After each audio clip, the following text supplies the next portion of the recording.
ഓട്ടയിൽ കുത്താനില്ല, അപ്പോൾ അങ്ങനെ വെക്കുക. എന്നിട്ട് കുറച്ച് മേലെ വയ്ക്കുക. ഇതാണ് ഇവിടുത്തെ പാനി പൊറോട്ട. പാനിപൂരി അല്ല, പാനി പ്ലേറ്റ്.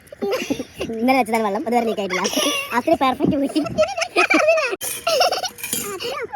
തണ്ണി ഊത്തിട്ടില്ല. തണ്ണി ഊത്തിയല്ലേ, പുറത്തൊന്നും പോയില്ല. ആക്കണ്ട, വീടില്ല, അടി അത്രയും സ്ട്രോങ്. ഇങ്ങോട്ട് കാട്ടി വയ്ക്കുന്നുണ്ടേ, അതല്ല ടേസ്റ്റ് അല്ലേ.